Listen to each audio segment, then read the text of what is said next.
Bonjour, bienvenue sur Sudokanar. Le round 2 du Sudoku Grand Prix est terminé. J'ai pas été très bon, je dois dire. J'ai raté plusieurs grilles, j'ai fait des erreurs de logique, j'ai fait des erreurs de recopie. Bref, la routine pour le canard. Par contre, il y a une grille que j'ai réussi et c'est par celle-ci que je vais commencer mon débriefing. C'était la dernière grille, une des plus chères, Killer Hidden Arrows Sudoku. C'est celle que j'ai faite en premier. Ça m'a pris un certain temps, mais j'y suis arrivé. Je vais rappeler la règle sur l'exemple du livret d'instruction. En plus des règles habituelles, on a des cages de type killer. Les règles sont celles du killer habituel, c'est-à-dire que le numéro en haut à gauche de la cage, c'est la somme des chiffres dans la cage. Et puis les chiffres doivent être tous distincts, comme par exemple les 6 chiffres de cette cage 34.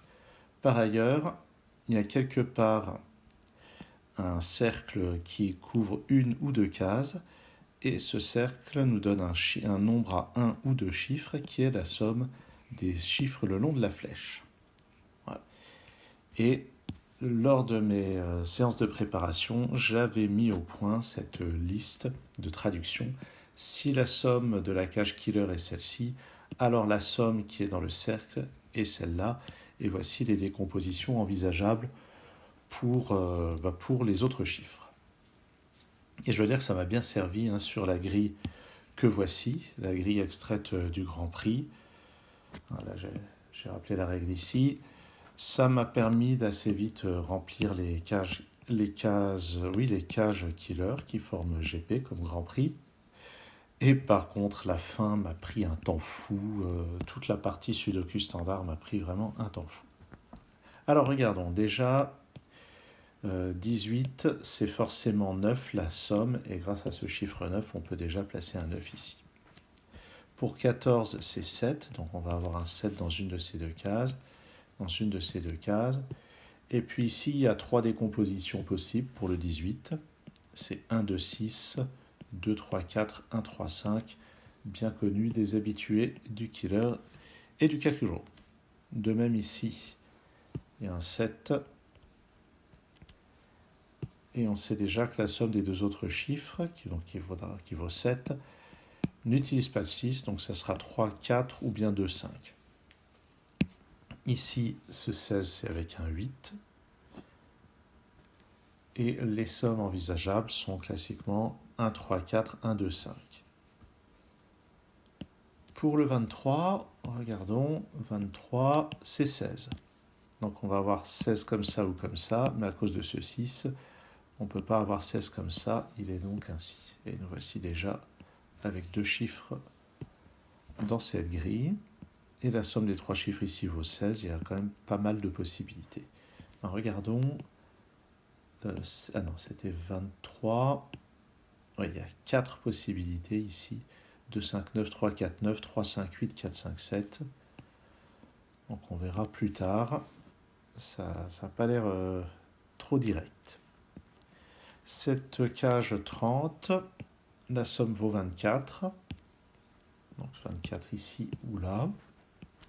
Je vais noter les possibilités. Et on peut remarquer tout de suite que ça sera 24 à faire avec 3 chiffres, c'est-à-dire 7, 8, 9. Donc le 7 ne peut pas être là, il est forcément ici.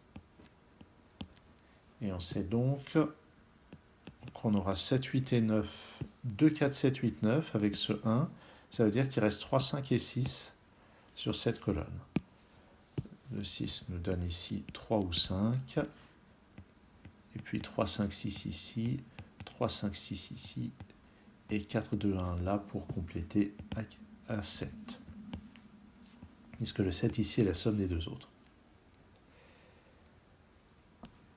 Qu'est-ce qu'on peut voir d'autre? Le 23 ici, on sait maintenant que c'est 16. Donc ici ou là, pour le moment, ça n'a pas l'air d'être décidé. Un détail près, c'est que ce 16 utilise deux cases. Ça va donc être 7 et 9. Il y a donc un 9 dans cette cage, et d'après ce 9, le 9 va être là. Donc c'est avec 7 et 16 comme ceci. Ce qui permet de placer un 7 ici. Et d'éliminer le 7 à cet endroit. Et par ailleurs, donc, le 7 va être là-dedans. Le 7 du 7, 8, 9 va être là-dedans, ce qui veut dire que 24 est en haut.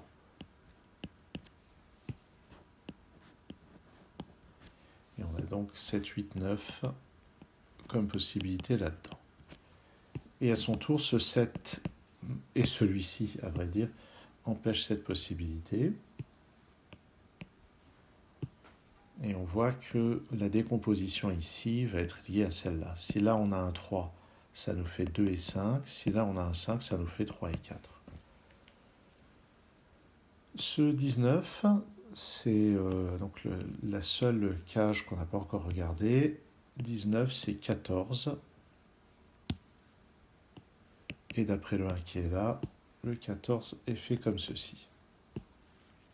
Donc la somme, ça va être ou bien 6-8 ou bien 5-9, ce qui aura un impact sur ça. On voit déjà que le 9 ne peut pas être là. Il va y avoir un 9 parmi ces deux cases. Par ailleurs, il n'y a pas de 4 ici. Donc si ici on a 3 et 4, c'est forcément 3 ici, 4 là. Donc ici, deux possibilités, ou plutôt trois possibilités, que je note comme ceci. Ici, c'est pas encore résolu.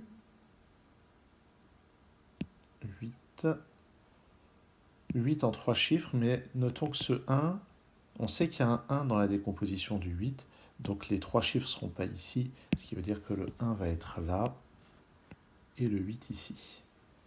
Il reste encore à déterminer la décomposition, mais ça nous donne ce 9. Je vais refaire un peu mieux. Et puis donc ici, il y a deux chiffres dont la somme vaut 8.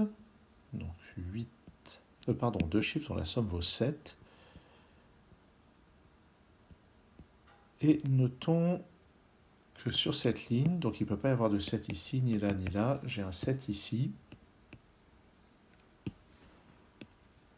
Et ça plus ça vaut 7. Donc là-dedans, on a 2, 5 ou 3, 4. Et ici, par complément, on a 3 ou 5 avec 4 ou 2. Et là aussi, la somme vaut 7. Ah, ça n'utilise pas le 4, donc c'est 2 et 5. Forcément comme ça. Ce qui nous donne ensuite ce 4, puis ce 3. Et j'ai finalement 2 et 5 là-dedans. Bon, ça fait une bonne avancée. Là-dedans, il nous manque 3, 6 et 8. Je les note. Et de même, sur la première colonne, il manque 3, 6 et 8. Là, je vais mettre 3 ou 6 parce que le 8 n'irait pas pour une somme égale à 9. Si on a 6, ça fait 1 et 2. Si on a 3, ça fait 2 et 4 ou bien 1 et 5. C'est pas encore déterminé. Et là-dedans, là-dedans, il va y avoir un 8, ce qui veut dire qu'ici, c'est forcément 9 et 5, la décomposition.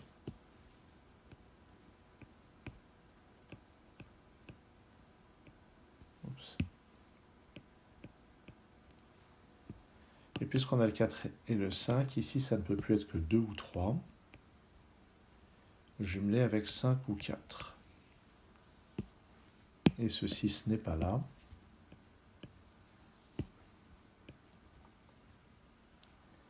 Là-dedans, il me faut encore un 1.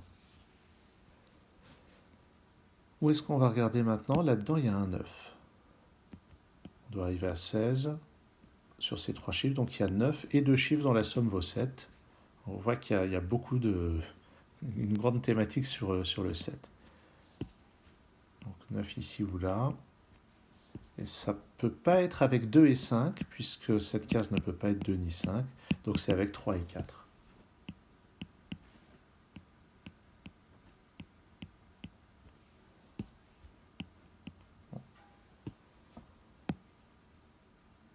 Bien. 3, 4. Si on regarde un peu tout ça, là-dedans, il me faut un 5 et 8. Le 5 n'est pas là, donc il est là. Donc 1 et 8 en utilisant les chiffres autour. Donc là, on a une paire 3 et 6, ce qui veut dire que là, c'est un 4. Donc là-haut, c'est une paire 3 et 9.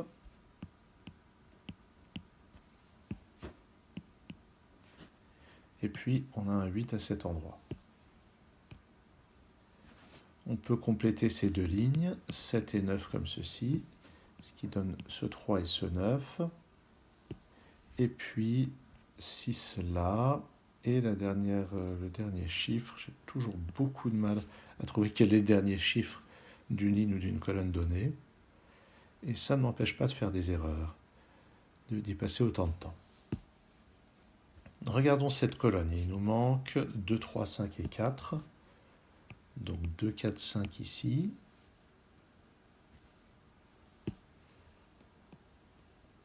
Sur cette ligne, il nous manque 2, 3, 6, 7, 8. Ici, ça n'est ni 3, ni 7, ni 8. Donc c'est 2 ou 6. Et un 2 ici, qui est le seul chiffre disponible. Donc ça, c'est un 6. Là, il n'y a que le 3 de disponible, le 8 de disponible. Ici 3, ici 7. Ça élimine ce 8 et on a le 8 là. Donc jusqu'ici, ça roule vraiment bien, hein. Il y a vraiment tout qui est parfaitement huilé.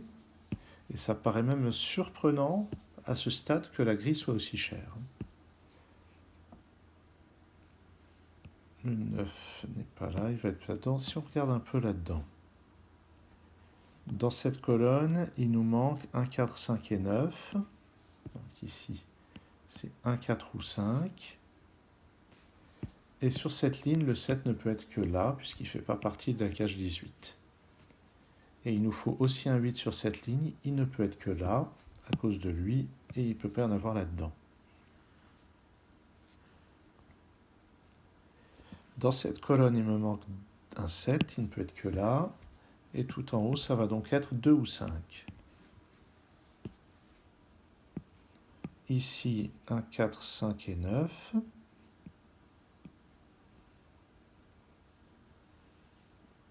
Ah, le 2, je ne l'ai pas éliminé là-haut. Donc il n'y a pas de 5 ici, c'est 3, 4 comme ceci ou 6, 1 comme cela. Et n'oublions pas une chose, là-dedans j'ai 9. En fait là j'ai 18, 25, 33, donc ça fait 12. Ça fait 12, et ça c'est 1, 2, 4 ou 5. Eh bien on va bourriner un peu. En bas c'est 1, 4 ou 5. Je continue de bourriner un petit peu, peut-être qu'il y a plus subtil. Il doit y avoir un 8 sur cette ligne, il peut être là, il peut être là. Ouais. 2, 4, 8, 5, 4 et 8, donc ça c'est 2 ou 5. Ce qui peut avoir un impact là-dessus. Le 8 n'est pas là, il va être là ou là. Bon. Donc regardons, ça doit faire 12. Comment est-ce qu'on va arranger ça? 3, 4, 5, c'est possible, 5. Le 5 ici, il me faudrait 7, ça serait seulement 5 et 2, donc le 5 ici n'est pas possible. Ça me donne en bas le 5, ici 4 et 3, et 6 et 3, et ici 6 et 3, et 4. Quelque chose me dit que ce que je viens de voir, c'est ce que j'ai mis un temps fou à repérer pendant l'épreuve. Ensuite, ça doit faire 12, donc avec le 6, ça va être 1 et 5. Voilà, là je récupère le 2, le 5, le 2. Et puis, j'ai forcément 2 et 4 là-dedans. Ça me donne ce 5. Tiens, en fait, là, depuis tout à l'heure, ce 6 et ce 3 sont résolus. Dans cette colonne, le 6 n'est pas là, donc il est là. Je complète avec 1 et 8. Ici, 8, 5. Ça, c'est un 2. Ça, c'est un 4. Là, j'ai un 3. Et puis, on va compléter avec 1, 2. Pas de 1 ici, par contre, je l'ai là. Là où le 5 et le 1, ça, c'est un 4. Et on va terminer tranquillement avec 2, 9 ici, 9 et 5 comme ça. Et ça conclut la résolution donc de ce Killer Hidden Arrow Sudoku. Donc visiblement, oui, j'ai vraiment souvenir que le point qui était crucial, c'était d'arriver à éliminer le 5 ici, ce qui m'a pris à peu près 10 minutes de plus que ce que je viens de vous présenter le jour de l'épreuve. C'est un petit peu dommage parce que c'est vraiment un problème très très bien organisé pour qu'on puisse le résoudre. Les cages sont mises au départ d'une manière où tout interagit très très bien. C'est un remarquable problème. Merci d'avoir suivi cette vidéo.